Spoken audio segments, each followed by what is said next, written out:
علیہ السلام کے جنگجو سیاستدان جنرل صحابہ کے اندر ان کا شمار ہوتا ہے عمرو ابن عاص رضی اللہ تعالیٰ عنہ. یہ مصر کے گورنر بھی کئی دنوں تک کے رہے, کئی سالوں تک کے رہے. ہاں یہی وہ عمرو ابن عاص ہے جنہوں نے فاروق اعظم کا خط جو ہے دریا میں ڈالا تھا تو سکھا دریا پھر سے بہنے لگا تھا. یہی عمرو ابن عاص ہے. لیکن اللہ میری قوم کے جوانوں اب ذرا دل کے کانوں سے سننا. عمرو ابن عاص کو جب سکرات کا وقت آیا, عمرو ابن عاص رضی اللہ تعالیٰ عنہ جب دنیا سے تشریف لے جانے لگے, سیدنا عمرو ابن عاص جب دنیا سے جانے لگے, کیا ہوا ان کے صاحبزادے حضرت سیدنا عبداللہ ابن عمرو ابن عاص رضی اللہ تعالیٰ عنہ ان کے سرانے بیٹھے تھے. باپ کا انتقال ہو رہا ہے, باپ دنیا سے جا رہا ہے. کون دنیا سے جا رہا ہے؟ رسول اللہ کا صحابی. اللہ اکبر.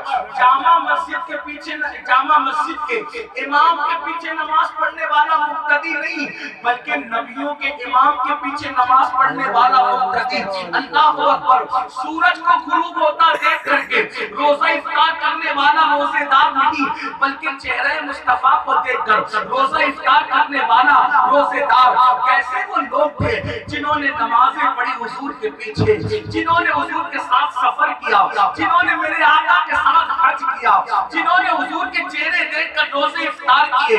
لیکن اللہ اکبر, میرے آقا صلی اللہ علیہ وسلم کے غلاموں, جب عمرو ابن عاص دنیا سے جاتے ہیں, ان کے بیٹے عبداللہ ابن عمرو ابن عاص کہتے ہیں, بابا آپ اکثر مجھ سے کہا کرتے تھے کہ بیٹا جب کوئی بندہ میرے سامنے مرے گا اور اس کو موت آئے گی اور اس کی عقل بھی سلامت ہوگی اور اس کی زبان بھی سمجھ دے گی تو میں اس سے پوچھوں گا کہ بتا مرتے وقت کیسا لگتا ہے, موت کیسے آتی ہے, موت کے وقت کے حالات کیسے ہوتے ہیں. اے میرے بابا, آپ کو تو کوئی ایسا بندہ نہیں ملا. بابا آپ مجھے بتائیں نا کہ موت کیسے آتی ہے, موت کے وقت کیسے لگتا ہے, موت کی کیفیت کیا ہے. اب یہ کون بتا رہا ہے؟ کوئی ولی نہیں, کوئی کتب نہیں, کوئی ابدال نہیں, ہزاروں غوث و کتب جس کے قدموں میں ہو وہ صحابی سے ان کے بیٹے جو خود صحابی ہیں وہ پوچھ رہے ہیں کہ بابا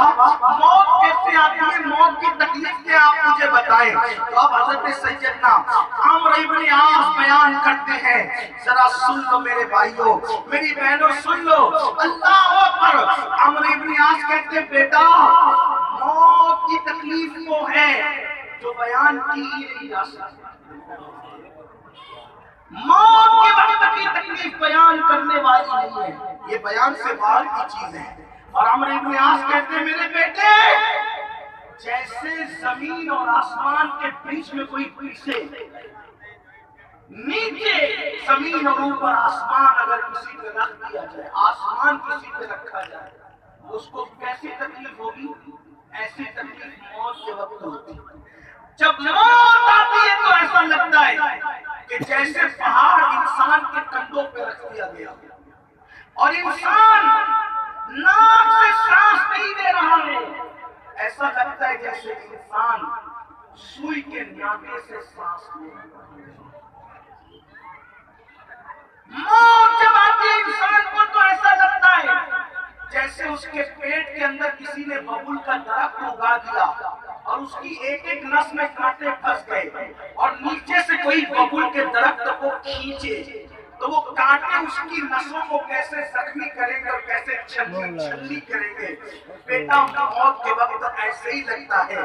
اب میں آپ سے پوچھتا ہوں میرے عزیز میرے بھائی, جس نے رسول اللہ کے پیچھے نمازیں پڑھی وہ موت کی تکلیف کو ایسے بیان کرتے ہیں, تو جب مجھے اور آپ کو موت آئے گی تو ہمارا کیا حال ہوگا؟ ہم تو فجر کی نماز بستر میں پڑے ہوئے چھوڑ دیتے ہیں.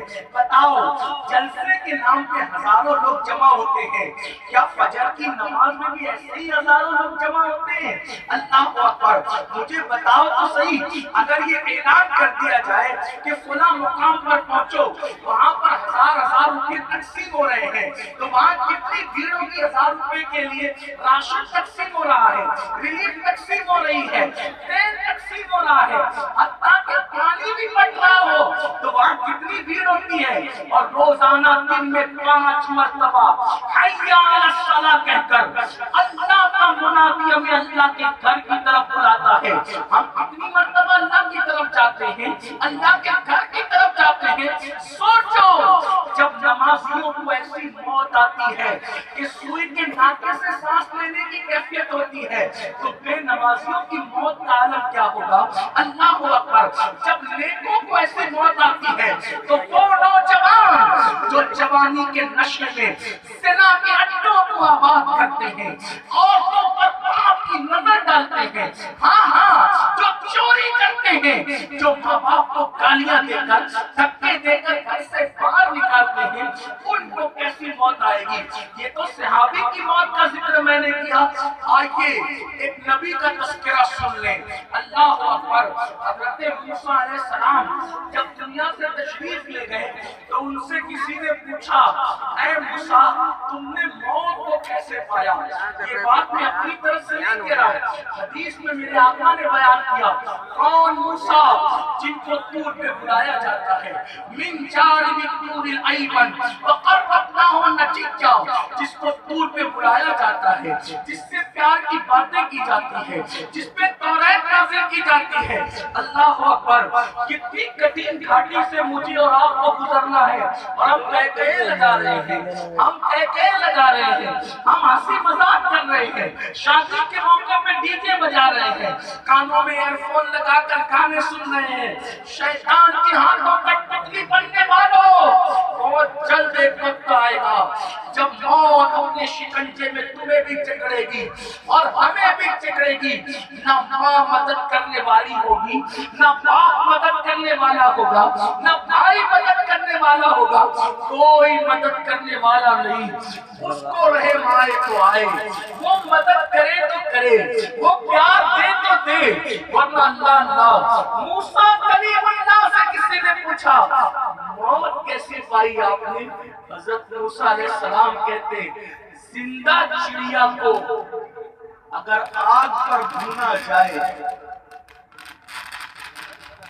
زندہ چڑیا کو، میں اپنی بہنوں کی بھی توجہ چاہتا ہوں جو میری بہنیں آج پردے سے نفرت کرتی ہیں، سیریل دیکھتے ہوئے ان کا وقت گزرتا ہے، رمضان شریف میں ان کو روزہ رکھنے کی توفیق نہیں، رمضان مبارک میں عورتوں کو تراویح کے نام سے بھی ناواقفیت ہے، عورتیں نہ تراویح پڑھے نہ فجر پڑھے، کوئی عبادت نہ کرے۔ سوچو اللہ کے کلیم موسیٰ علیہ السلام فرما رہے ہیں، کیا فرما رہے ہیں کہ موت کو میں نے کیسا پایا؟ زندہ چڑیا کو آگ میں بھونا جائے، کسی سیخ میں لگا کر کیمرہ ہی نہیں کرنا ساتھ میں جائے وہ، میں نے موت کو ایسے ہی پایا، میں نے موت کو ایسے ہی پایا۔ بتاؤ جب اللہ کے نیک اور پرہیزگار بندوں کی موت ایسی ہے تو ہماری موت کیسی؟ ہماری موت کا حال کیا ہوگا؟ اب آپ سن لیں، مرتے وقت سب سے زیادہ اگر کسی کو تکلیف ہوتی ہے تو وہ بے نمازی کی۔ بے نمازی جب مرتا ہے تو اللہ اس پر اتنی پیاس مسلط کرتا ہے، بے نمازی کو مرتے وقت اتنی پیاس لگتی ہے کہ اگر 7 سمندروں کا پانی اس کے منہ میں انڈیل دیا جائے تو بھی اس کی پیاس کو کوئی بجھا نہیں سکتا۔ بے نمازی تڑپتا ہے پیاس سے، لیکن فرشتے اس کے ہاتھوں کو باندھ دیتے ہیں، وہ چلانے کی کوشش کرتا ہے، اس کی آواز چھین لی جاتی ہے، وہ پیروں کو سمیٹنے کی کوشش کرتا ہے، اس کے پیر فرشتے باندھ دیتے ہیں۔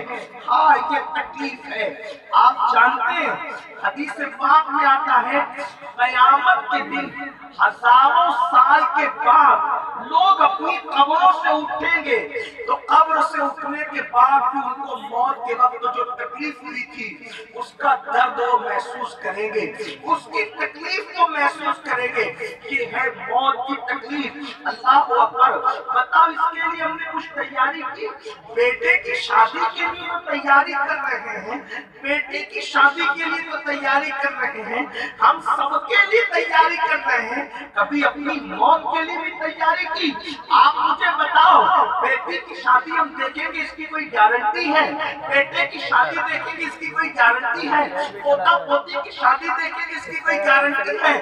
جس فنکشن کی کوئی گارنٹی نہیں، اس کے لیے اتنی تیاری، اور جس موت کا آنا یقینی ہے، اللہ اکبر، ہم نے روزانہ جنازے اپنی بستی سے اٹھتے ہوئے دیکھے، لیکن ہم نے اپنی قبر کے لیے کیا تیاری کی؟ ہم نے اپنی موت کے لیے کیا تیاری کی؟ اللہ اکبر، یہ موت کوئی چھوٹی موٹی چیز نہیں میرے عزیز، اس دنیا میں ہمیشہ رہنے کے لیے نہیں آئے ہو، اس دنیا میں اس دنیا کی تیاری کرنے آئے ہو، خدا کے لیے جلدی جلدی تیاری کر لو موت کی، تاکہ سکون سے مر سکو، دنیا سے چین سے جا سکو، دنیا سے اطمینان سے جا سکو۔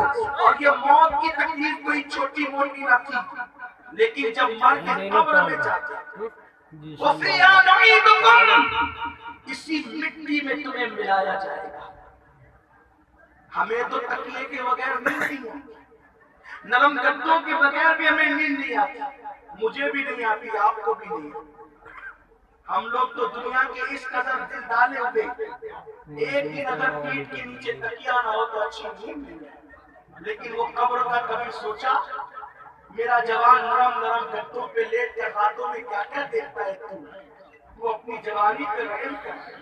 آج تجھے کوئی روکنے والا نہیں، لیکن ایک دن قبر کی رات ہے، قبر کی پہلی رات، قبر کی پہلی رات، نرم گدوں پہ لیٹ کر جرائم کرنے والوں، ایک وقت آئے گا قبر کی پہلی رات۔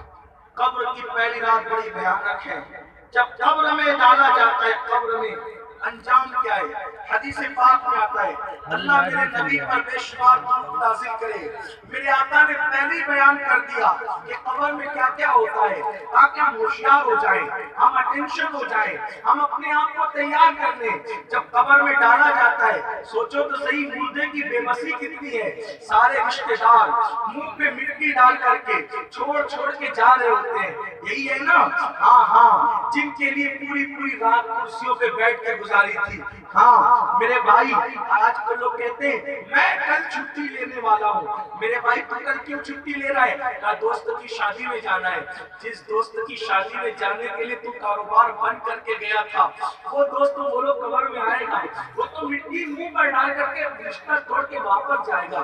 سوچو، جن کو قبر میں نہیں آنا ان کے لیے ہم نے کاروبار بند کیا، ان کی شادیوں کے موقع پہ کاروبار بند کیا، ان کی میتوں کے موقع پہ کاروبار بند کیا، ان کی خوشی کے لیے کاروبار بند کیا۔ میرے عزیز بھائی یہ بتا، تم نے سب کے لیے کاروبار بند کیا، کیا کبھی تم نے میرے رب کے لیے نماز پڑھنے کے لیے بھی کاروبار بند کیا؟ اللہ اکبر، تو نے سب کو ٹائم دیا، کیا تو نے اپنے رب کو بھی ٹائم دیا؟ لیکن دنیا ہے کتنی بے وفا، وہ تجھے چھوڑ کر کے جائے گی، سب منہ موڑ کے جائیں گے۔ آپ کا بھی وہی حال ہونا ہے، میرا بھی وہی حال ہونا ہے۔ جن بچوں کے لیے نہ ہم نے گرمی کا موسم دیکھا تھا، نہ سردی کا موسم دیکھا تھا، نہ بارش کا موسم دیکھا تھا، جن کو پالا تھا، جن کو پڑھایا تھا، جن کو لکھایا تھا، جن کو ڈگریاں دلائی تھی، بالکل یہ سب کرنا چاہیے، میں منع نہیں کر رہا ہوں، لیکن سوچو ان کے چکر میں اللہ کو بھول گئے تھے نا۔ لیکن یہ بچے بھی منہ میں مٹی ڈال کر کے واپس جائیں گے۔ آئے کوئی ساتھ آنے والا، آئے کوئی قبر میں آنے والا، قبر میں کون کام آئے گا؟ قبر میں ایک ہی ذات ہے جو کام آنے والی ہے، وہ مصطفیٰ جان رحمت کی ذات ہے، وہ آمنہ کے لال کی ذات ہے۔ لیکن وہ رسول فرماتے ہیں نماز میں میری آنکھوں کی ٹھنڈک ہے۔ تم نے سب کی آنکھوں کو ٹھنڈک پہنچائی، کبھی رسول اللہ کی آنکھوں کو ٹھنڈک پہنچانے کی کوشش کی؟ مسجدیں ویران ہے، مسجدیں دھول کھا رہی ہے، مسجد کی چٹائیوں میں دھول پڑی ہوئی ہے۔ وہ لوگ کتنے لوگ ہیں جو مسجد میں جاتے ہیں اور رسول اللہ کی آنکھوں کو ٹھنڈک پہنچاتے ہیں۔ افسوس، جو کام، جو دوست، جو بچے، جو بھائی، جو مال، جو پڑوسی، جو رشتہ دار قبر میں ڈال کر رشتہ توڑ کر کے واپس پلٹ جائیں گے، ایسے پلٹتے لوگ مٹی جھاڑ کر جیسے کبھی پہچانتے بھی نہیں تھے۔ مردہ قبر میں پڑا پڑا حسرت سے دیکھتا ہے اور کہتا ہے میرے ابا جی آپ بھی جا رہے ہو، میرا بھائی تم بھی جا رہا ہے، میرے بچوں تم بھی جا رہے ہو، میرے دوستوں روز تم بھی جا رہے ہو. سوچو کتنی حسرت ہوگی. اور اندھیرا قبر میں اتنا ہوتا ہے. اللہ کے رسول غیب کا نبی صلی اللہ علیہ وآلہ وسلم فرماتے ہیں اتنا اندھیرا کہ ایک ہاتھ کو دوسرا ہاتھ سجائے نہیں, خود کا ایک ہاتھ کو دوسرا ہاتھ سجائے نہیں. اوپر مٹی, نیچے مٹی, دائیں مٹی, بائیں مٹی, آگے مٹی, نیچے مٹی ہی مٹی ہے. کوئی ساتھی نہیں, کوئی تسلی دینے والا, کوئی مددگار نہیں. آج نوجوان کو بولو داڑھی رکھ, لوگ کہتے ہیں مولانا داڑھی رکھوں گا تو کیسے رکھوں گا. افسوس ہے میرے جوان تجھ پر, بتا کیا تیرے نبی سے زیادہ بھی کوئی دنیا میں خوبصورت ہے؟ داڑھی رکھ کر تو خوبصورت ہی دکھے گا, کیونکہ دنیا کا جو سب سے حسن والا انسان ہے اس کے چہرے پہ تو داڑھی تھی. داڑھی رکھنے سے حسن کم نہیں ہوتا, داڑھی رکھنے سے حسن بڑھ جاتا. اگر داڑھی کالی ہو تو آدمی خوبصورت لگتا ہے, اور داڑھی سفید ہو جائے تو حدیث پاک میں آتا ہے سفید داڑھی والا جب دعا کرتا ہے تو اللہ اس کی دعا کو رد کرنے میں حیا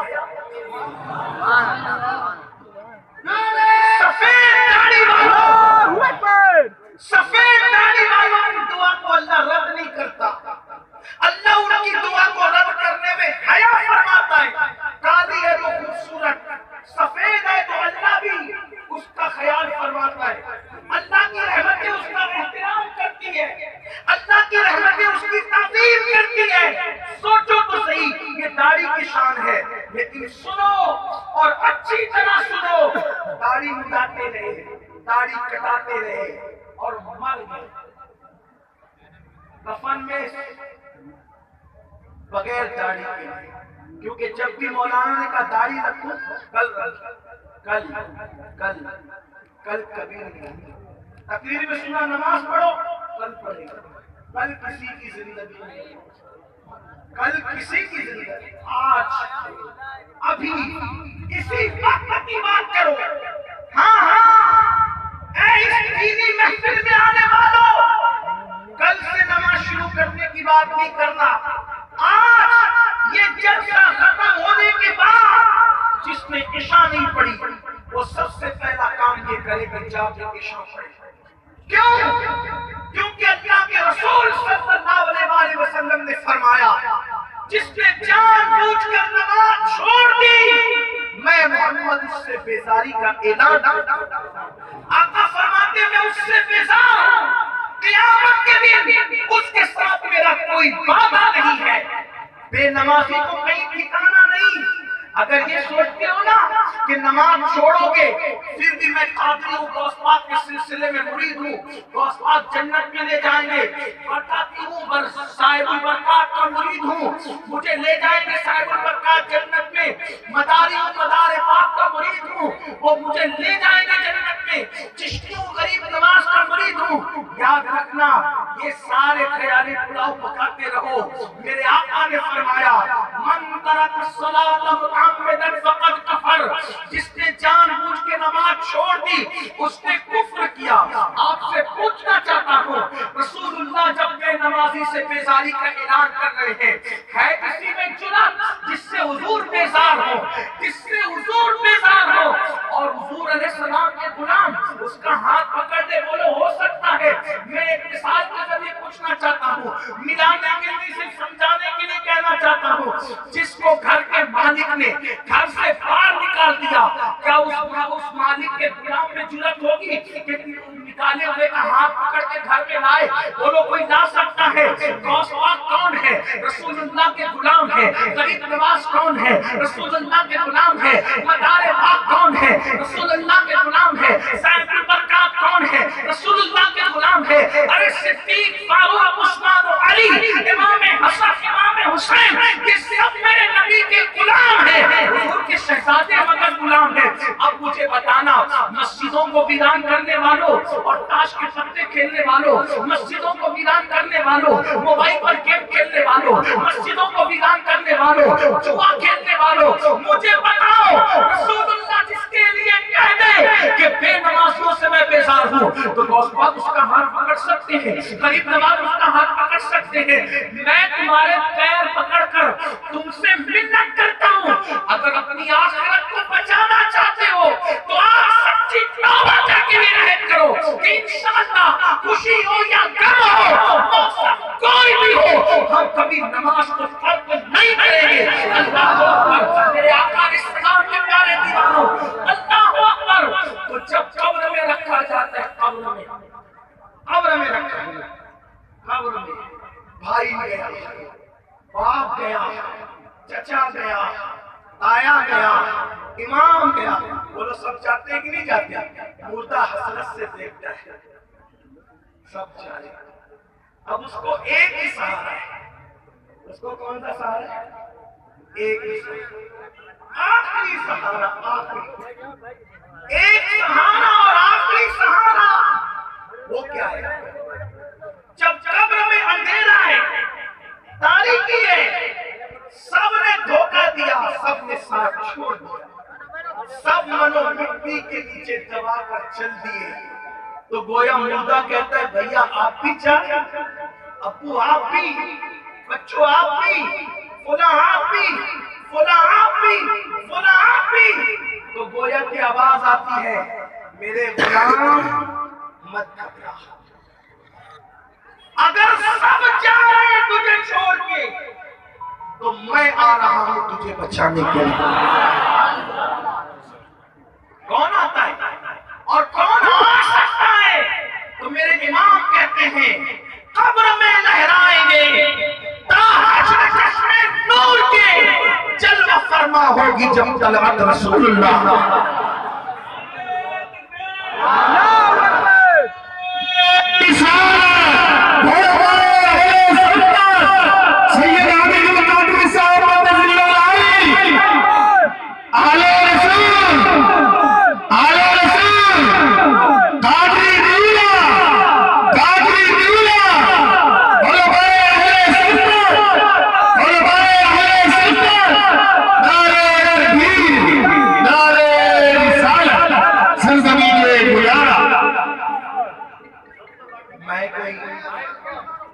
آپ حضرات بیٹھ جائیے، پیچھے والی حضرت کو بھی دقت ہوتی ہے، بار بار فون آ رہے ہیں آپ حضرات۔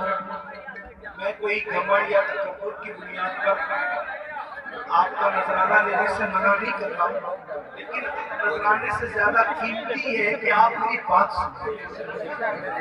آپ بیٹھ جائیں، بیٹھ جائیں آپ لوگ، بیٹھ جائیں آپ حضرات، بیٹھ جائیں، پیچھے لوگ دیکھنے والے لوگ آپ میری بات سنیں۔ دیکھیے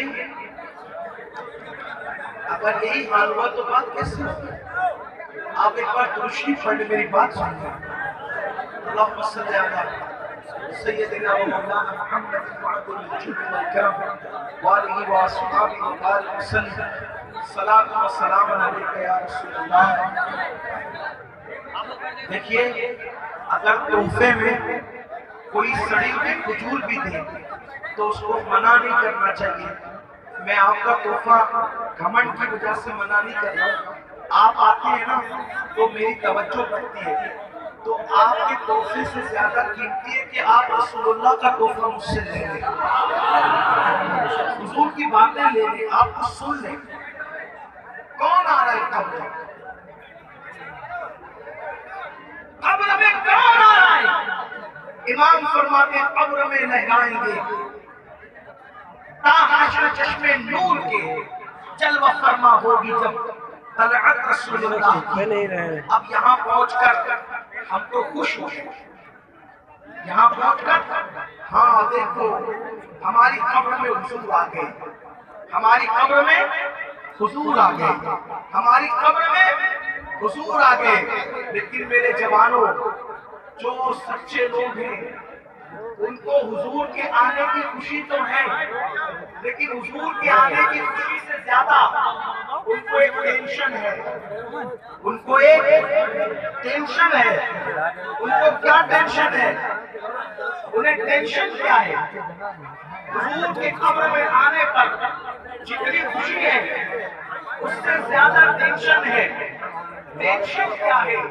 ٹینشن ان کو یہ ہے کہ حضور کی اتنی بڑی ذات، حضور ہماری قبر میں آئیں گے تو ہم ان کا سامنا کیسے کریں گے، حضور کو منہ کیا دکھائیں گے، حضور کو چہرہ کیا دکھائیں گے۔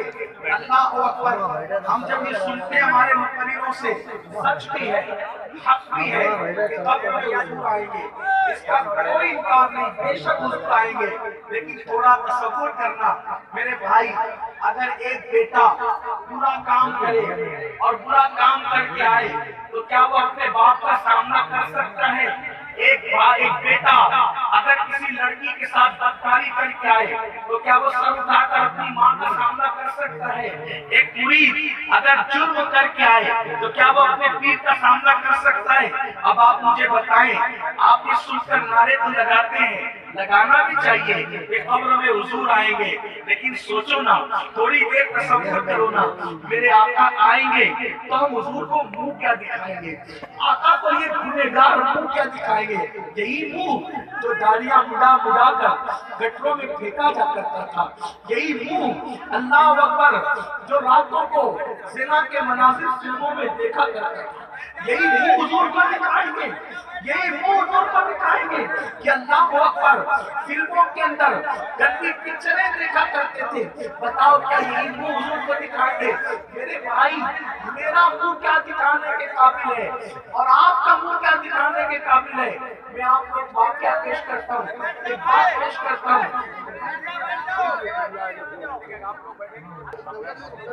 اب مہربانی کوئی نہ ہو، اب میں آپ کے لیے آپ کوئی نہ ہو،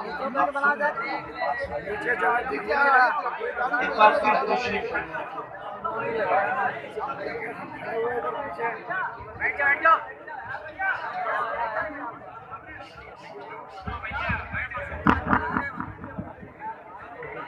سماشدوں کی طرح تشریف اللہم صلی علی سیدنا ومولانا محمد معدل الوجود والکرم وآلہ وصحبہ وسلم صلاۃ و سلام علیہ یا رسول اللہ۔ اب میں بول سکتا ہوں، اجازت ہے؟ اب تو آپ کوئی بولے گا نہیں، ایک بار اور تشریف اللہم صلی علی سیدنا ومولانا محمد معدل الوجود والکرم وآلہ وصحبہ وسلم صلاۃ و سلام علیہ یا رسول اللہ۔ قبر میں حضور آئے، ہم اس پر سنتے ہیں، خوش ہونا چاہیے، لیکن سچے عاشقوں کو ایک ٹینشن ہے کہ حضور آئیں گے تو ہم حضور کو منہ کیا دکھائیں؟ اس پر ایک بات مجھے یاد آئی۔ اب آپ کہیں گے چلے میں تو گنہگار ہوں، میں کیا منہ دکھاؤں؟ میرے بھائی، میں اور آپ کیا، داتا صاحب سید علی حجویری رحمۃ اللہ علیہ، جنہیں داتا حجویر کہتے ہیں، داتا صاحب اپنی کتاب میں لکھتے ہیں سیدنا امام جعفر صادق۔ امام جعفر صادق کا نام سنا؟ رجب شریف کی 22 تاریخ کو آپ جن کی کلے کی نیاز کرتے ہیں، اور اس نیاز کی برکت یہ ہے، ان کی نیاز کی برکت یہ ہے کہ ان کی نیاز کھاتے وقت سچے دل سے صرف نیت کر لے کہ اللہ میرا یہ کام کر دے تو آئندہ سال سے پہلے اللہ اس کی مراد پوری کرتا ہے۔ ان کے نام میں برکت کتنی ہے، امام جعفر صادق۔ اور یہ کیسے سید ہے؟ امام جعفر صادق کا شجرہ نسب ہے، جعفر صادق وہ بیٹے محمد باقر کے، وہ بیٹے امام زین العابدین کے، وہ بیٹے امام حسین کے، وہ بیٹے سیدہ فاطمہ اور مولا علی کے، اور سیدہ فاطمہ شہزادی۔ کتنا قریب ہے نا شجرہ نسب، اور کتنے بڑے امام جعفر صادق۔ امام جعفر صادق وہ امام ہے کہ وہ لوگوں کو جنت بیچا کرتے تھے۔ امام جعفر صادق لوگوں کو جنت بیچا کرتے تھے، اللہ نے انہیں یہ طاقت دی تھی۔ بلکہ آپ کو بتاؤں امام جعفر صادق کہاں کے ہیں؟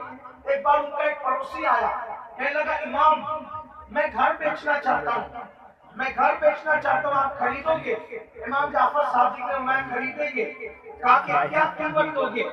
فرمایا جنت میں تمہیں کمرہ بیچتا ہوں، اس کے بدلے تم مجھے دنیا کا گھر بیچ دو۔ اب وہ سچا تھا عاشق، اس لیے کچھ لوگ ظلم الیقین لوگ ہوتے ہیں اور کچھ لوگ پکے یقین والے ہوتے ہیں۔ تو نعمت کس کو ملتی ہے؟ پکے یقین والوں کو، بالکل یقین والوں کو کچھ نہیں ملتا۔ امام جعفر صادق نے کہا میں تجھے جنت کا کمرہ دیتا ہوں، تو مجھے دنیا کا اپنا گھر دے دے۔ اس نے کہا امام دے تو دیا لیکن لکھا پڑھی بھی ہو جائے، اور میں ٹھیک ہے میں لکھ دے رہا ہوں کہ میں اپنے نانا کی ضمانت دیتا ہوں کہ میں نے اس کا گھر لیا، اس کو جنت دیا۔ ایسے لوگ، ایسے سید لوگ، ایسے شان والے لوگ جو جنت بیچ رہے، اب اس کو رقبہ دے دیا، اب رقبہ دیا، اس نے اپنی بیوی کو کہا کہ جب میرا انتقال ہو جائے، میرا انتقال ہو جائے تو میرے کفن میں یہ رکھ دینا، تو میں اللہ سے کہوں گا اللہ میں یہ جنت کا سرٹیفکیٹ لے کر کے آیا ہوں۔ خیر سے وہ دور میں جب وہ بدعقیدہ لوگ نہیں پیدا ہوئے تھے کہ لوگوں کو ورگلائیں کہ یہ کیا دے سکتے ہیں، اس وقت تو سب خوش عقیدہ لوگ تھے۔ بیوی کو کہا کہ میرے کفن میں رکھ دو۔ اب اتفاق سے امام جعفر صادق گئے حج کو گئے، وجہ اس کا انتقال ہو گیا، انتقال ہوا، اس کی بیوی نے چپکے سے رکھ دیا کفن میں۔ جب واپس آئے تو اس کے رشتہ داروں نے کہا امام آپ نے ہمارے گھر پہ قبضہ کیا۔ میں کیوں قبضہ کروں گا، میں نے تو خریدا ہے۔ اب کتنے میں خریدا؟ کہا میں نے اس کو جنت دی اور اس کے بدلے یہ کمرہ خریدا۔ لو صاحب ایسے بھی کوئی سودا ہوتا ہے، تو آپ نے جنت دی تو اس کو ملی کہ نہیں ملی؟ مجھ سے کیا پوچھتے ہو؟ اس کا انتقال ہو گیا، جا کے اس کی قبر پہ پوچھو اس کو ملی کہ نہیں ملی۔ جب اس کے گھر والے قبر پہ گئے تو دیکھا کہ ایک کاغذ قبر کے اوپر رکھا ہوا ہے، ایک طرف امام جعفر صادق کے ہاتھ کی تحریر ہے کہ میں اس کو جنت دیتا ہوں اس کا گھر خرید کر، دوسری طرف اس کی خود کی تحریر ہے کہ امام نے جو وعدہ کیا تھا وہ وعدہ اللہ نے پورا کیا۔ یہ امام جعفر، آپ سوچیں کہ معمولی ہستی ہوگی، وہ امام جعفر صادق۔ اب سنو، قبر میں حضور کے آنے پہ ہمیں خوشی ہے، انہیں کتنا ٹینشن ہے۔ ایسے لوگ جو جنت بیچ سکتے، جنت بانٹ دیں۔ حضرت امام جعفر صادق جب لوگ آپ سے مصافحہ کرتے تو آپ ان کا ہاتھ میں پکڑ کر کہتے مجھ سے وعدہ کر کہ اگر تیری بخشش ہوگی تو تو اللہ کی بارگاہ میں میری سفارش کر، اور اگر میری ہو گئی تو میں وعدہ کرتا ہوں کہ تیری سفارش کر۔ کون؟ رسول اللہ کا بیٹا، حضور کی اولاد، امام اعظم جیسے لوگ جس کی جوتیاں سیدھی کرتے، امام اعظم جیسے لوگ جس کی جوتیاں سیدھی، وہ لوگوں سے کہتے ہیں کہ میرے سے وعدہ کرو، مجھ سے وعدہ کرو، کیونکہ اللہ نے رزق کا وعدہ سب سے کیا، مغفرت کا وعدہ نہیں۔ تو تمہاری مغفرت میں تو تم میری سفارش کرنا اور میری بھی تو میں تمہاری کروں گا۔ تو لوگ کیا کہتے ہیں امام آپ تو سید ہے، سید آپ تو آل رسول ہیں، آپ کو مغفرت کا کیا ٹینشن ہے؟ تو امام جعفر صادق لوگوں سے کہتے یہی ٹینشن ہے کہ ہم سید ہیں کہ اپنے نانا کو منہ کیا دکھاتے، اپنے نانا کو، حالانکہ ان کے دور میں ان سے بڑا کوئی متقی نہیں تھا، لیکن اس کے باوجود کہتے ہیں اپنے نانا کو منہ کیا دکھاؤں گا۔ اتنے پرہیزگار اور متقی لوگ کہتے ہیں کہ میں منہ کیا دکھاؤں گا۔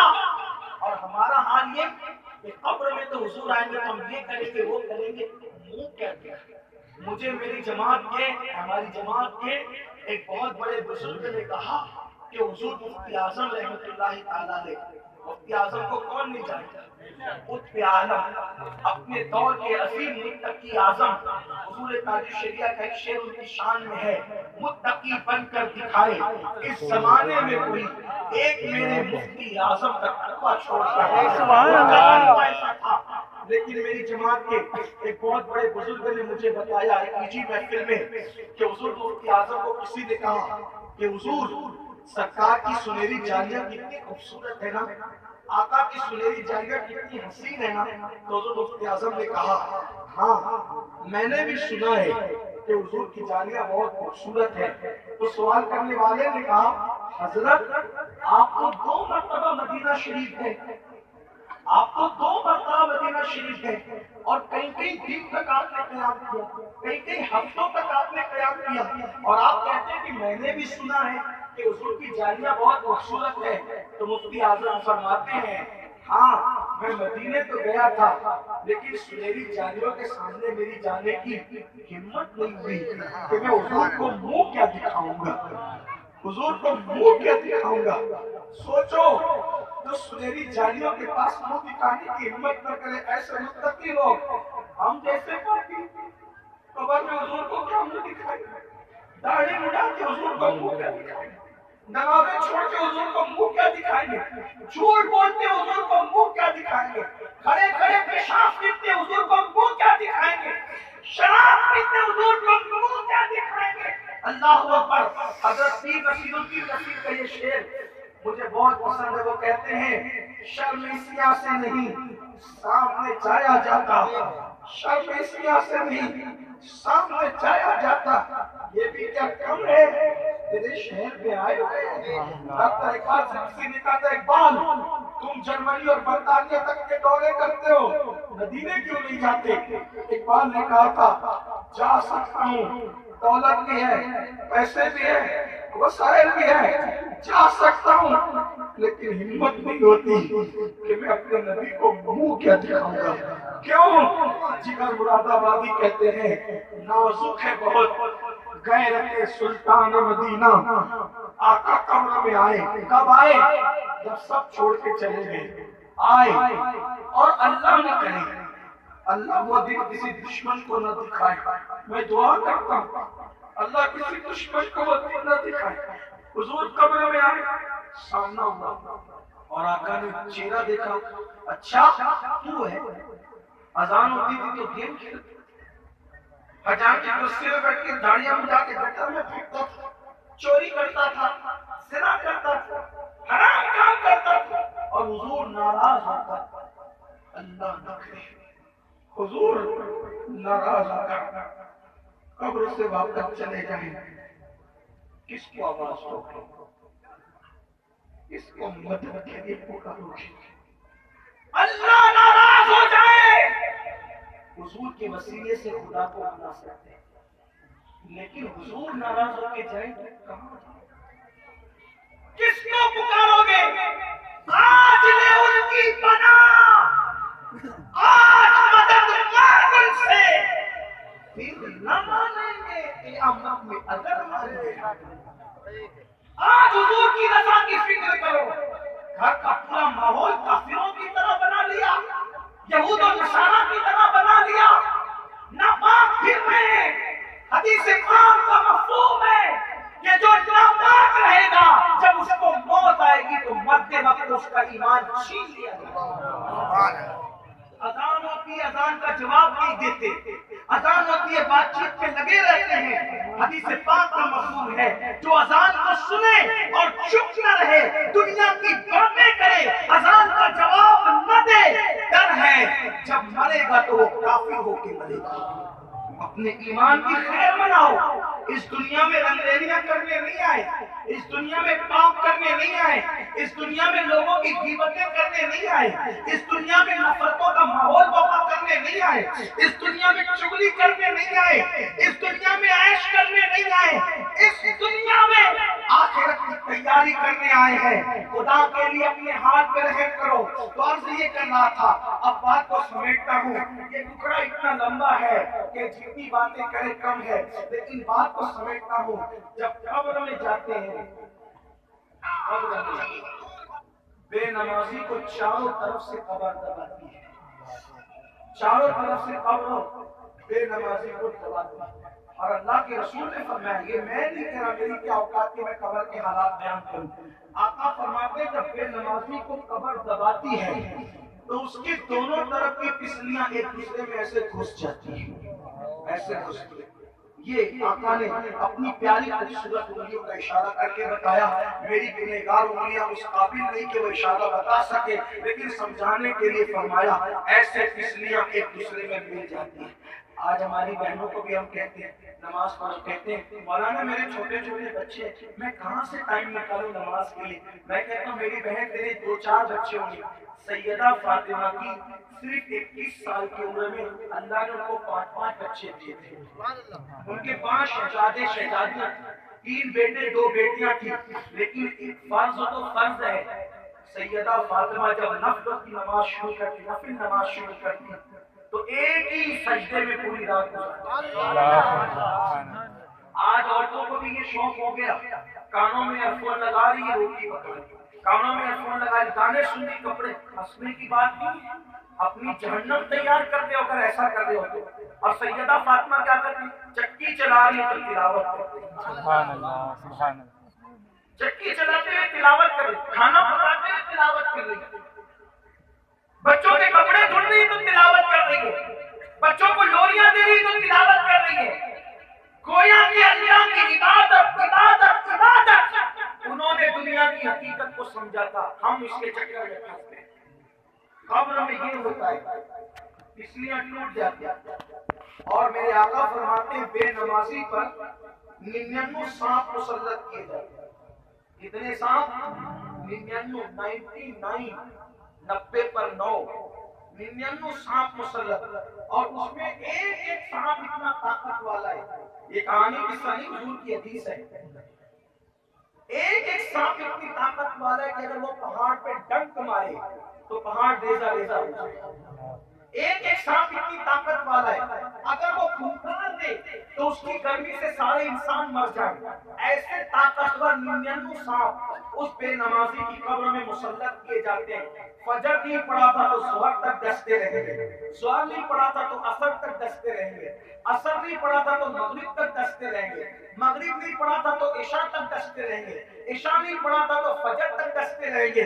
ہے طاقت، اپنے کھیت کا سانپ ڈستے تو تڑپتے ہو اتنا، وہ قبر کا سانپ جس کو اللہ نے مسلط کیا ہے، وہاں تو نہ مر سکتے نہ جی سکتے ہیں، وہاں کی تڑپ کیا ہوگی، وہاں کون انجیکشن دے گا، وہاں کون مرہم رکھے گا، وہاں کون پٹی باندھے گا، کوئی نہیں، وہاں تو تڑپ اور تڑپ ہوگی۔ اس وقت لوگ تمنا کریں گے، اے اللہ ایک بار مجھے دنیا میں بھیج دے، اتنی نیکی کروں گا کہ کبھی سوؤں گا بھی نہیں، کبھی غفلت بھی نہیں کروں گا۔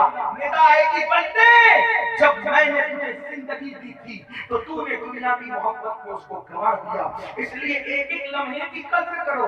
لوگوں کو پوچھو کرکٹ کیوں دیکھ رہے ہو تو کہتے ہیں مولانا ٹائم پاس کر دے۔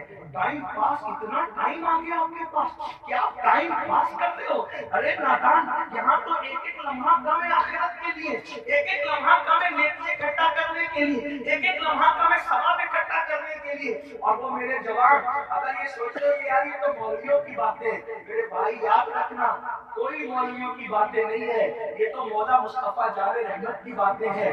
آپ جانتے ہیں قبر کا حال کیا ہے؟ آئیے بات سنے، بات اختتام کو پہنچتی ہے۔ پھر اس کے بعد ایک مرتبہ حضرت سعید ابن مسیب کہتے ہیں، سعید ابن مسیب کہتے ہیں، یہ مشہور تابعی ہیں، فرماتے ہیں کہ میں مولائے کائنات سیدنا علی کے ساتھ ایک مرتبہ قبرستان گیا۔ جب میں قبرستان پہنچا علی پاک کے ساتھ تو مولا علی نے قبر والوں کو سلام کیا۔ اب قبر والوں کو سلام کریں تو قبر والے جواب دیتے ہیں۔ ایک بات یہ بھی آپ سے عرض کروں، میں اپنے عنوان سے ہٹا نہیں ہوں لیکن ایک بات کہوں، آج کل کچھ لوگ ایسے بھی ہیں جو لوگوں میں فرقہ پیدا کرتے ہیں، فتنہ پیدا کرتے ہیں، نبی تو زندہ نہیں ہے، ولی تو زندہ نہیں ہے، یہ تو نہیں سن رہے، وہ تو مر کی مٹی میں، ایسے شیطانی بات کرتے ہیں۔ میں آپ کو کچھ نہیں کہتا، ایک بات کہتا ہوں، دیکھو بے نمازی، ابھی آپ نے حدیث سنی، میں نے پڑھی، یہ حدیث سب فرقوں کے لوگ پڑھتے ہیں، جو میں نے پڑھی نا کہ بے نمازی اگر فجر نہیں پڑھے گا تو وہ سانپ کب تک ڈسیں گے اس کو، ظہر نہیں پڑھے گا تو کب تک ڈسیں گے، عصر نہیں پڑھے گا تو کب تک ڈسیں گے، مغرب نہیں پڑھے گا تو کب تک ڈسیں گے، عشاء نہیں پڑھے گا تو کب تک ڈسیں گے، اور یہ سلسلہ کب تک جاری رہے گا، قیامت تک جائے۔ بولو یہ حدیث سب، اس میں کسی کا اختلاف نہیں، اس کو سنی بھی مان رہا ہے، شیعہ بھی مان رہا ہے، دیوبندی بھی مان رہا ہے، وہابی بھی، سب مان رہا ہے، سب فرقے کے لوگ اس کو مان رہے ہیں، کسی کو انکار نہیں۔ اب آپ سے پوچھتا ہوں، وہ جو بے نمازی ہے اس کو جو قیامت تک جو سانپ ڈس رہے ہیں تو کس کو ڈس رہے ہیں؟ مٹی کو ڈس رہے ہیں، پتھر کو ڈس رہے ہیں، یا انسان کو ڈس رہے ہیں؟ کس کو ڈس رہے ہیں؟ اگر مٹی کو، قبر کی مٹی کو ڈس رہے تب تو آدمی اچھل کود کرے گا کہ گناہ میں کروں عذاب کون بھگتے، قبر کی مٹی تو عذاب کون اٹھائے گا میرے بھائی؟ کون اٹھائے گا؟ انسان اٹھائے گا. تو بتائیے جب بے نمازی کو وہ سانپ ڈس رہا ہے تو بے نمازی قیامت تک اپنی قبر میں ہے کہ نہیں؟ بولو بھائی بات سمجھ میں آتی ہے کہ نہیں؟ ہے کہ نہیں ہے؟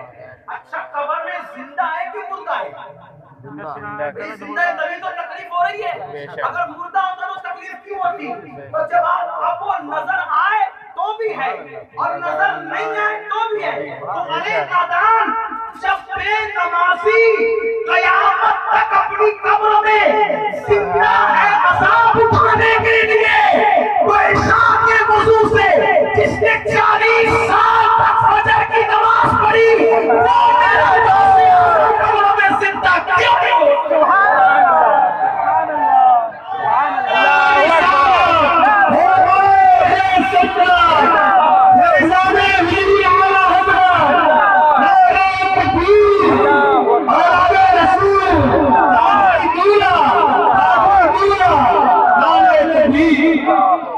حیرت کی بات ہے لوگ بے نمازی کو تو قبر میں مار رہے ہیں اور ولیوں کو مٹی کا ڈھیر کہہ رہے ہیں. بتاؤ جو ان کی دوگلی پالیسی ہے کہ نہیں ہے؟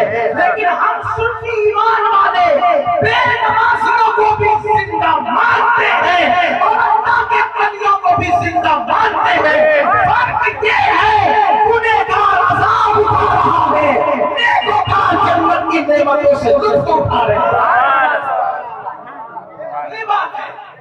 اب نہ کہنا کہ نبی مر کے مٹی میں مل گئے. ارے عام انسان مر کے مٹی میں ہے. کافر کو جلا دیا جاتا ہے پھر بھی وہ مٹی میں نہیں ملتا. بھئی وہ مٹی میں مل گئے تو عذاب کس پہ ہوگا؟ اس کو تو جلا کے آگ بہا دی گئی. تیری نظر میں بہا دی گئی. میرے اللہ کی شان یہ ہے اللہ جب چاہے جسے چاہے جیسے چاہے وہ زندہ فرما. اس لیے عقیدہ بھی درست رکھو عقیدے کی بھی حفاظت کرو. ایسے نہیں کہ تو جیسے بول دیا اس کے پیچھے چل پڑو نا. عقیدہ غوث اعظم والا چاہیے. عقیدہ غریب نواز والا چاہیے. عقیدہ صابر پاک والا چاہیے. عقیدہ مخدوم الشجاعی سمنانی والا چاہیے. عقیدہ محبوب الہی والا چاہیے. عقیدہ مدار پاک والا چاہیے.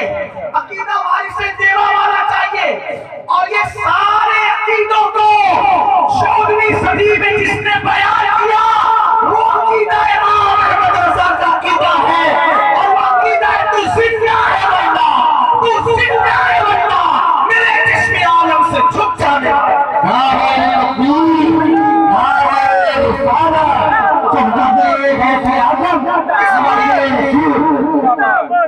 اس لیے عذاب بے نمازی پہ شرابی پہ بھی اور سب پہ. تو مولا کائنات کے بارے میں سید ابن مسیب کہتے ہیں کہ میں مولا علی کے ساتھ قبرستان کی آپ نے قبر والوں کو سلام آپ ہم بھی کرتے ہیں وہ لوگ کرتے ہیں. یہاں بھی مسئلہ لوگ جھگڑتے ہیں. میں کہتا ہوں یار جھگڑنے مت جھگڑا کرو. جھگڑنے کا وقت نہیں ہے. اتحاد کرو. قوم کو کیوں لڑاتے ہو الٹی سلٹی بات کر کے؟ مت لڑاؤ. آسان آسان باتیں سمجھنے کی باتیں بالکل لوجک ہے. اللہ نے عقل دیا لوگ پڑھے لکھے سمجھ سکتے ہیں. مناظرہ کس پہ ہو رہا ہے؟ کہا تم یہاں یوپی سے سلام پڑھتے ہو تو حضور وہاں سے نہیں سنتے. یہ کوئی بات ہے نہیں کی. قوم کو قرآن اور حدیث میں متفق کرو متحد کرو. صحابہ اور اہل بیت کے عقیدے پہ لوگوں کو متحد کرو. اسلاف کے عقیدے یہ کیا نبی سلام نہیں سنتے. اللہ کے بندوں آسان بات. آپ کے گاؤں کا نام کیا ہے؟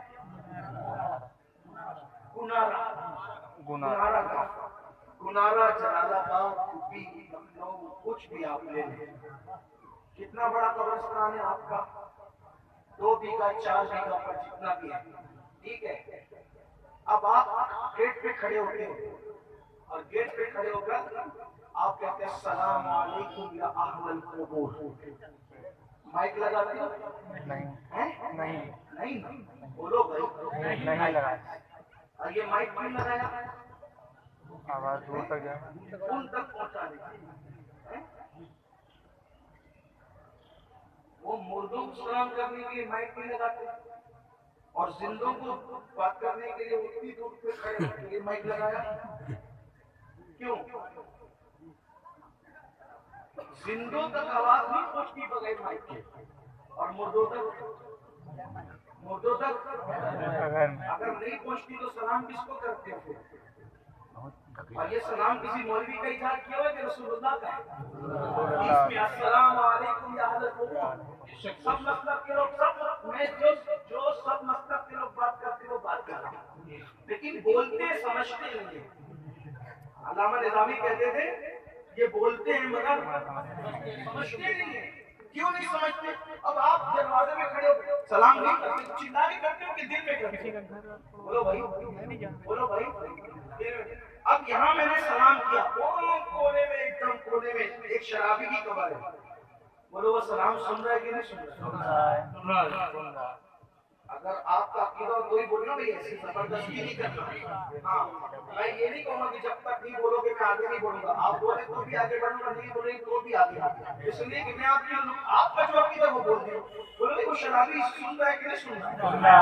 اچھا چلے آپ کے اس دیہات میں تو 2-4 بیگھے کا قبرستان ہوگا، لکھنؤ میں تو کہیں کہیں جو ہے وہ ایکڑ میں قبرستان پھیلا ہوا ہے، خود مدینہ منورہ چلے جائے تو کہیں ایکڑ، میں نجف اشرف گیا، پوری دنیا کا سب سے بڑا قبرستان وہاں پہ ہے، لیکن آپ ہر قبر پہ سلام کرتے ہو یا قبرستان کے گیٹ پہ کرتے ہو؟ جو کرتے ہو صحیح بولنا، اللہ کا واسطہ ہے، کس نیت سے کرتے ہو؟ سب سن رہے ہیں؟ بولو بھائی سب سن رہے ہیں، سن رہے ہیں؟ اب میں یہاں سے بولوں بغیر مائک کے تو وہ نہیں سنتا، وہ قبر والا دل میں سلام کرنے پہ کیسے سنتا ہے؟ تو آپ کہیں گے کہ بات سید صاحب یہ ہے کہ یہ جسم کے کان سے سنتے ہیں اور وہ روح کے کان سے سنتے ہیں، تو یہاں مولانا کے جسم کے کان سے زیادہ طاقت کس کے کان میں ہے؟ شرابی کی روح کے کان میں۔ ارے نادان، جب تیرے شرابی کی روح اتنی طاقتور ہے کہ گیٹ پہ کیا ہوا سلام سن سکتی ہے، تو جس کے صدقے اللہ نے کائنات کو پیدا کیا اس نبی کے سننے کا عالم کیا؟ جو ماں کے پیٹ میں رہ کر لوح محفوظ پر چلنے والے قلم کی آواز کو سن سکتے ہیں، وہ قبر کے پیٹ میں رہ کر کے غلاموں کے سلام کی آواز کو نہیں سن سکتے۔ لیکن لوگ اچھی بات میں اپنے جوانوں سے کہتا ہوں ان پاگلوں کو بکنے دو، آپ نہ لڑو، آپ تجارت پہ توجہ دو، آپ ایجوکیشن پہ توجہ دو، آپ بچوں کی اچھی پرورش پہ توجہ دو، آپ ملک کی سیاست میں حصہ لے کر آگے بڑھنے پہ توجہ دو، ان پاگلوں کو بکنے دو۔ آپ کون سا راستہ اختیار کریں؟ میرے امام کہتے ہیں، فرماتے ہیں اور بہت خوبصورت پیغام دیتے ہیں، کہتے ہیں کہ آسیو تھام لو دامن ان کا، وہ نہیں ہاتھ جھٹکنے والے، اور سنیوں ان سے مدد مانگے جاؤ، سنیوں ان سے مدد مانگے جاؤ، بڑے پکڑے رہے پکڑنے والے، پکڑنے والوں کو پکڑے دیجئے، آپ اپنی غلامی کا رشتہ نبی سے مضبوط کرتے ہیں۔ خدا کی عزت کی قسم، اللہ نے ان کو سننے کی وہ طاقت دی ہے کہ میرے امام کہتے ہیں دور نزدیک کے سننے والے وہ کان لالے کلام پہ لاکھوں سلام۔ بات دور نکل کے یس کر رہا تھا، سید ابن مسیب کہتے ہیں میں مولا کائنات سیدنا علی کے مرتضیٰ کے ساتھ قبرستان گیا، علی پاک نے قبر والوں کو سلام کیا تو قبروں سے جواب آیا، سلام کرنے والا علی ہو تو جواب بھی تو آئے گا نا سننے میں، اس لیے کہ ہمیں سنائی نہیں دیتا، ہمارے کان میں اتنی طاقت نہیں، لیکن وہ مولا علی کے کان تھے جن کے بیٹے کی شان یہ ہے، کہتے ہیں نظر تو الہ بلاد اللہ جمعا، کہ میں اللہ کے شہروں کو ایسے دیکھتا ہوں جیسے تم ہتھیلی پہ رائی کا دانہ دیکھتے ہو۔ جب شان پہ یہ عالم ہے تو میرے مولا علی کی شان کا عالم کیا ہوگا؟ اسی لیے تو میرے امام کہتے ہیں وہ کیا جانے گا فضل مرتضیٰ کو جو تیرے فضل سے جاہل ہے نا غوث، جو غوث پاک کی عظمت کو جانتے انہیں مولا علی کی عظمت کیا پتا۔ تو عرض یہ کر رہا تھا، آواز آئی، جواب کی، مولا علی نے فرمایا اے قبر والوں کیسے ہو؟ خیریت سے ہو؟ کیسے ہو؟ کیا حال ہے تمہارا کیا؟ تو قبر سے آواز آئی علی پہلے آپ بتائیں کہ آپ کا کیا حال ہے جب ہم مر گئے, ہمارا انتقال ہوا تو آپ پہ کیا بیتی بتائیں. مولا علی نے فرمایا ہم پہ کیا بیتی وہ بتا دوں تو سنو, تمہاری بیویاں جب بیوہ ہوئی تو انہوں نے اوروں سے رشتہ داریاں کری. یہی ہوتا ہے, ہونا بھی چاہیے, یہی ہوتا ہے.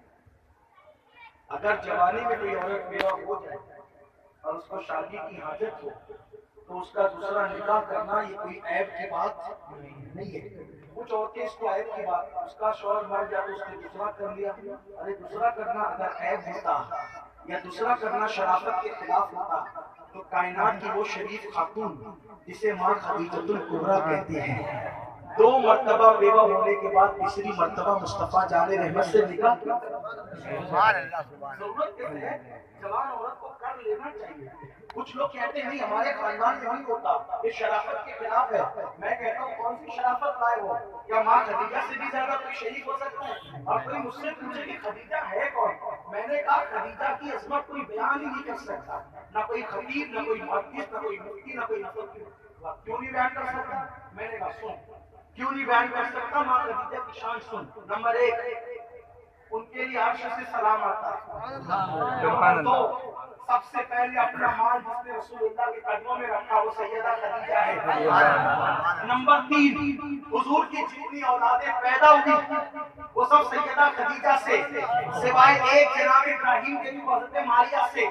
اور نمبر 4, ان کے وصال کے بعد حضور اپنے گھر میں بکری ذبح کرتے تو ان سے اتنا پیار کرتے, فرماتے بکری کا گوشت تو پہلے خدیجہ کی سہیلیوں کے یہاں جائے گا, اس کے بعد میرے گھر میں پکے گا. اور پھر نمبر 6, واو فضیلتیں تو نمبر تو بہت ہے, کوئی پڑھ ہی نہیں سکتا, لیکن بڑی فضیلت کیا کیا کیا وہ سنو. آقا فرماتے ہیں الحسن والحسین سیدہ شباب اہل الجنہ, کہ حسن و حسین جنتی جوانوں کے سردار سردار, یہ دونوں جنتی جوانوں کے سردار سردار. توجہ کرنا, جملہ زائدہ ہونے پائے, کچھ تقریر میں یاد رہے نہ رہے یہ یاد کر کے جانا. آقا فرماتے ہیں حسن و حسین جنتی جوانوں کے سردار ہیں. وہ جنتی جوان نہیں بلکہ جنتی جوانوں کے سردار ہیں. اب وہ جنتی جوانوں کی جنت, وہ جنتی جوانوں کے سردار کی جنت جس کے قدموں میں ہے. جنتی جوانوں کے سرداروں کی جنت جس کے قدموں میں ہے اسے فاطمہ کہتے ہیں. اور فاطمہ کی جنت جس کے قدموں میں ہے اسے خدیجہ الکبریٰ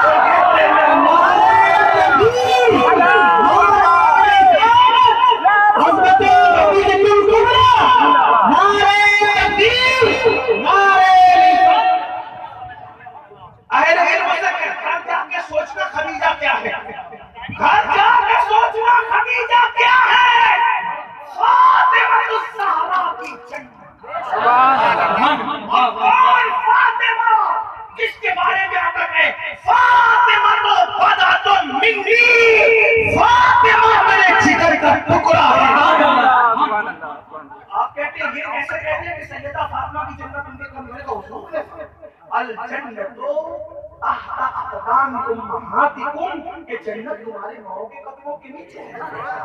وہ سیدہ فاطمہ کی امی ہے, وہ سیدہ, یہ ہے خدیجہ, یہ ہے ایسی شریف خاتون جب ایک شوہر کے انتقال کے بعد دوسرا نکاح کر سکتی اور دوسرے شوہر کے انتقال کے بعد تیسرا نکاح کر سکتی.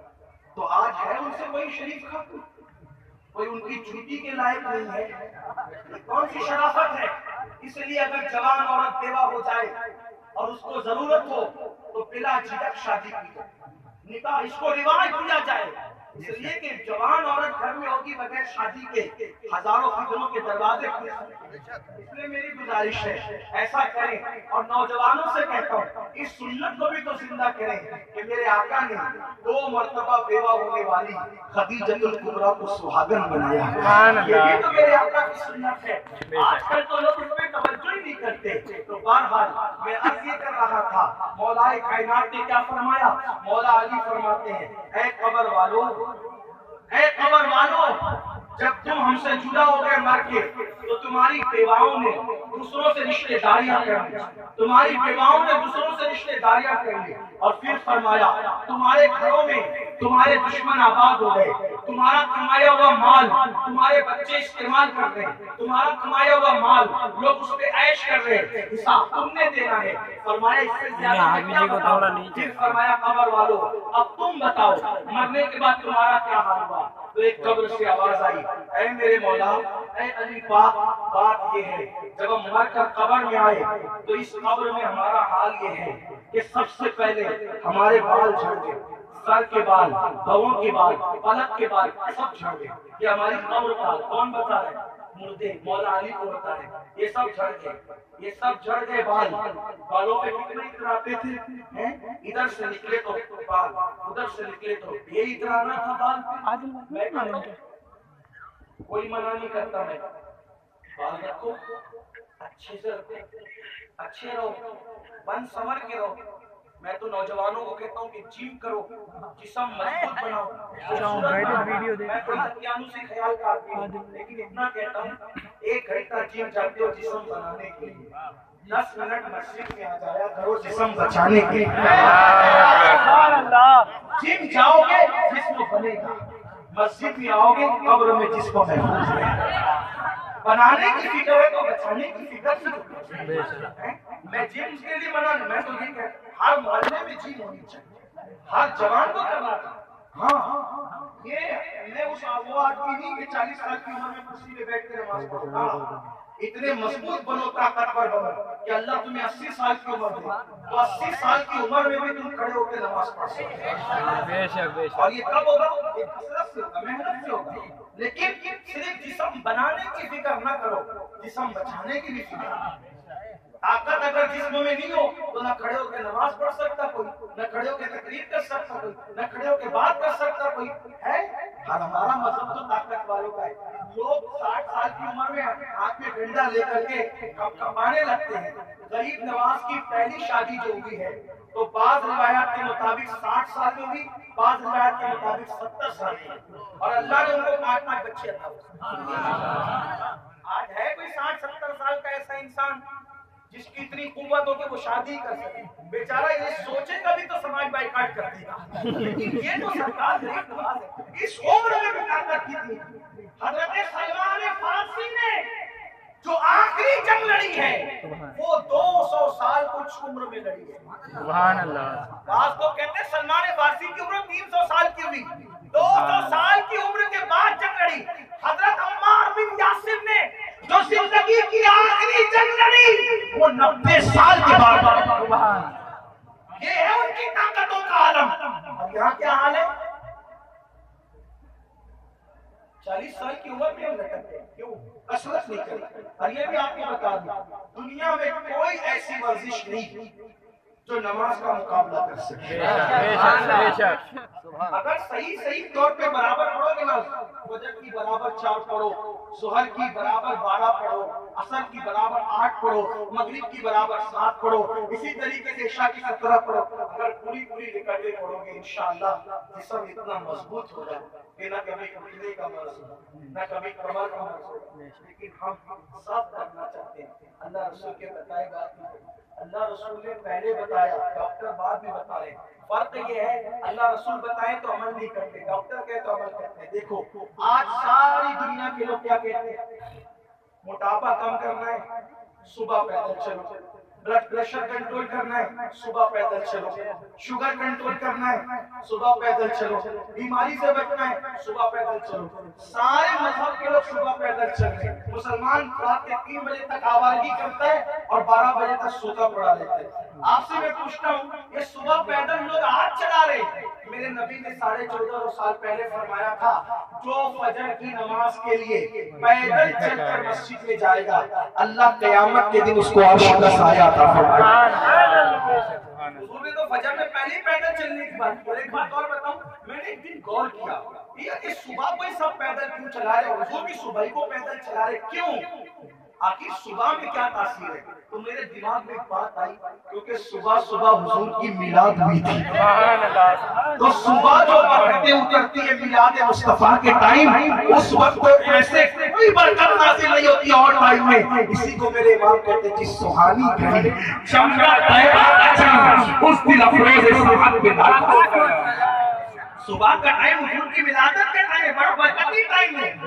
تو مولا کائنات سے مردوں نے کہا بال جھڑ گئے اور کہا آنکھیں پگھل کر بہہ گئی، آنکھیں پگھل کے بہہ گئی، کفن پھٹ گیا اور پیٹ پھول کر کے پھٹ گیا، اور کہتے ہیں علی ہمارے پیٹ سے اتنی بدبو نکل رہی ہے کہ اگر اللہ ہم پر کوئی عذاب نہ بھی نازل کرے، کوئی عذاب نہ بھی نازل کرے، ہمارے پیٹ کی بدبو ہی اگر عذاب کے طور پہ مسلط کر دے تو یہ عذاب ہی ہمارے لیے بہت بڑا ہے۔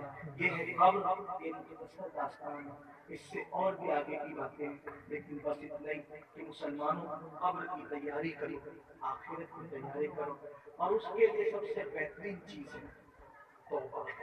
کیا کرو؟ توبہ۔ اگر توبہ کر لو اللہ سب معاف کر دے، توبہ کرو تو اللہ سب معاف کر دے، کتنا بھی بڑا پاپی ہو توبہ کرے اللہ معاف کر دے، 40 سال تک گناہ کرے ایک بار توبہ کرے اللہ معاف کر دے، سچی توبہ کرے اللہ کی بارگاہ میں توبہ کرے۔ میں تقریر ختم کر چکا لیکن علماء فرما رہے کہ بات آگے بڑھاؤ تو میں ایک روایت پڑھتا ہوں بس، پھر اس کے بعد کوئی نہیں۔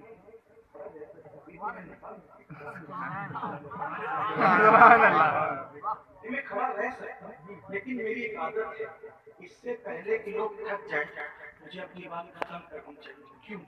اس کی وجہ کہ بات میری نہیں، میں حدیث بول رہا ہوں۔ اگر حدیث کسی کو بوجھ لگنے لگے تو اس کے ایمان کو بھی خطرہ ہو سکتا ہے۔ اس سے پہلے کہ لوگوں پہ کوئی چیز بوجھ ہو میں نے ختم کرنا یہ بات ہے۔ آپ تو سنیں گے تو یاد بار سنیں گے، لیکن احترام حدیث رسول ہے کہ لوگ تھکنا نہیں چاہیے۔ یہ بات آپ نے کہا میں ایک روایت پڑھتا ہوں بات ختم کرتا ہوں، لیکن تھوڑی طویل روایت ہے، اپنے الفاظ کے جامع پڑھتا ہوں۔ توبہ کرو، بدل جاؤ، کیسا بھی پاپ کیا، کیسا بھی گناہ کیا اللہ معاف کرے گا۔ حضرت محبوب الہی خواجہ نظام الدین اولیاء فرماتے ہیں متقی وہ ہے جس نے گناہ نہیں کیا اور توبہ کرنے والا وہ جس نے توبہ کیا۔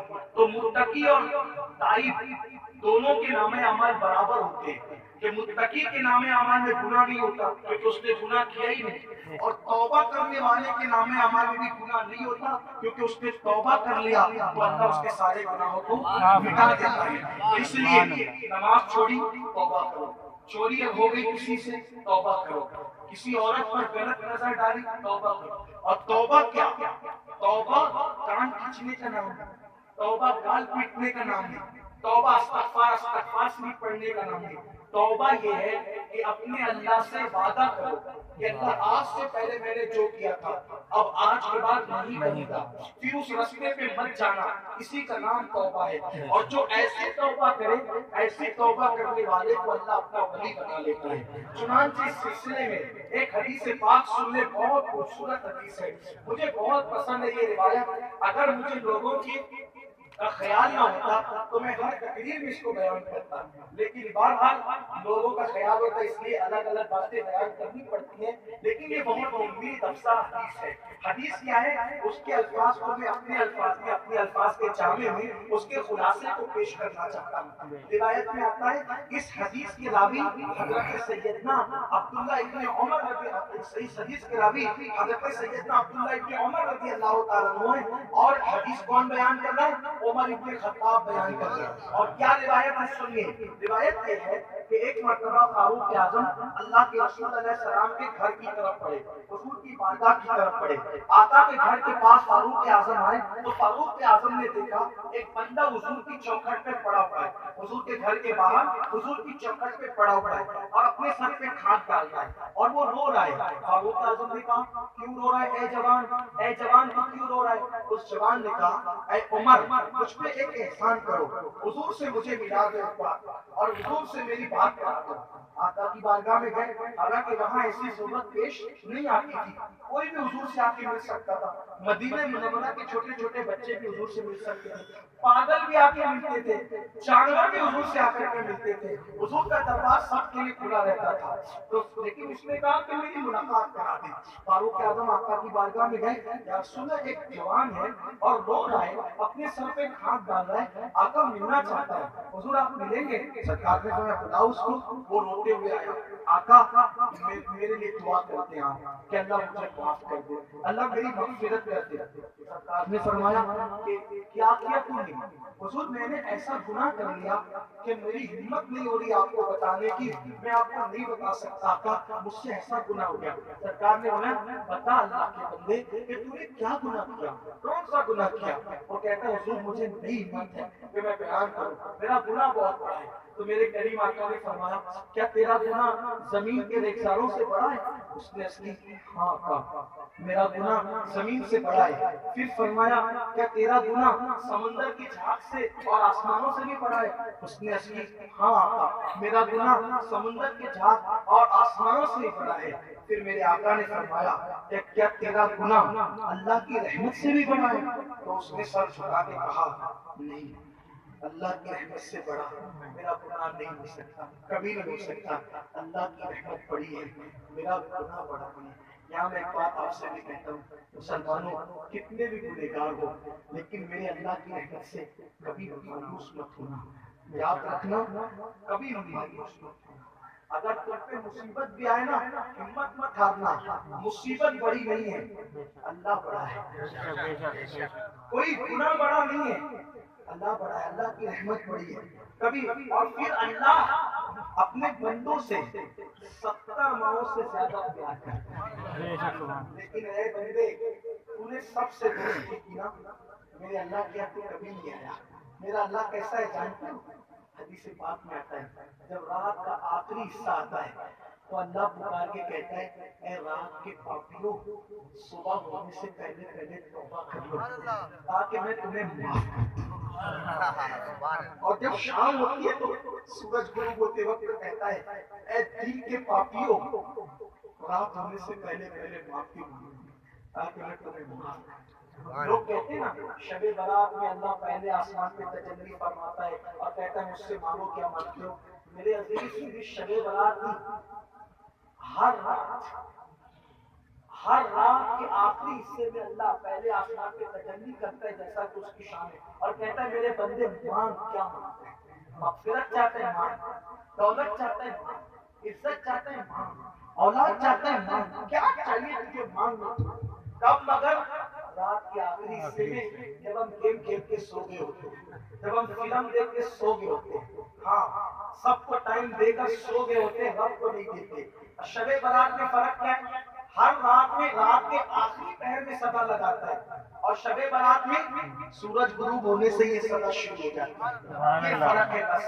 تو اللہ کہہ رہا ہے مانگ، اور میرا اللہ اپنے بندوں سے 70 ماؤں سے زیادہ پیار کرتا ہے. سن لو اور یہ بھی تمہیں کہہ دو جب اس کو کوئی نیک پکارتا ہے نیک تو ایک مرتبہ کہتا ہے لبیک، اور جب کوئی گنہگار پکارتا ہے تو وہ 3 مرتبہ کہتا ہے لبیک یا عبدی، لبیک یا عبدی، لبیک. میرے بندے 3 بار فرشتے پوچھتے مولا نیک نے پکارا تو 1 جواب اور پاپی نے پکارا تو 3 مرتبہ.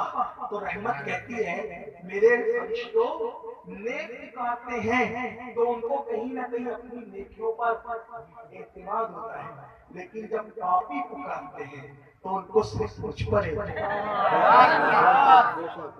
گنہگار سب یہ ہے ہمارا رب. ہم کہاں پریشان ہوئے تو تعویذ اس کا چکر اس کا. میں تعویذ کا مخالف نہیں، ارے تو اللہ کے یہاں گڑ گڑا کے تو دیکھ. لوگ کہتے مولانا میں گنہگار ہوں میری دعا کیا؟ او کافروں کی بولی بولتے ہو. جیسے اللہ نیکوں کا رب ہے ویسے وہ ہم گنہگاروں کا بھی رب ہے. جیسے وہ نیکوں کی سنتا ہے وہ ہماری بھی سنتا ہے. یہ مت سوچنا کہ وہ میری نہیں سنتا. واللہ اس سے کبھی نا امید ہونا. اقبال کہتے ہیں بتوں سے تجھ کو امید ہے خدا سے نا امیدی. بتوں سے تجھ کو امید ہے خدا سے نا امیدی. مجھے بتا تو صحیح اور کافری کیا ہے؟ سب سے امید لگائے ہو رب سے کیوں نہیں لگاتے؟ واللہ میں اس طرح باتیں نہیں کرتا لیکن اللہ کی عزت کی قسم اٹھا کے کہتا ہوں آپ اس مجمع میں کوئی مصیبت آئے اور رات کے آخری حصے میں 2 رکعت پڑھ کے گڑ گڑا کے مانگو نہ ملے تو پھر کہنا. بس شرط ایک ہے کہ اس کے محبوب کا وسیلہ دے کر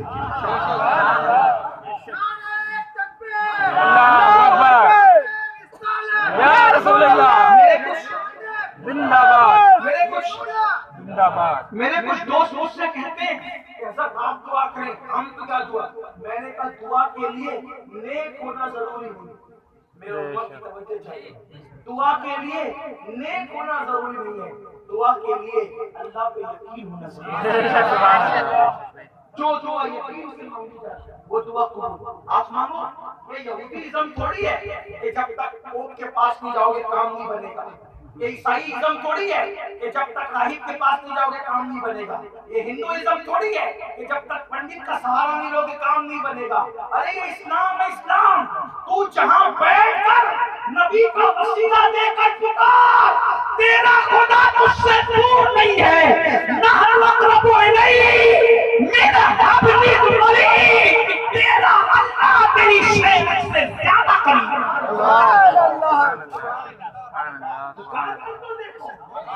ہم دور ہوئے اس سے. ہم دور بھاگے. غلطی ہماری ہے اس کی رحمت ہوئی. ہم تو مائل نہ کوئی سائل ہی نہیں راہ دکھلائے کسے راہ رہے منزل. اس لیے گڑگڑانا سیکھو اور اس کو کچھ تحفہ بھی دو. دعا کرتے تھوڑی مشکل ہو گئی کچھ تحفہ بھی دو اس کو. کیا تحفہ دے؟ آنسوؤں کا تحفہ, عاجزی کا تحفہ.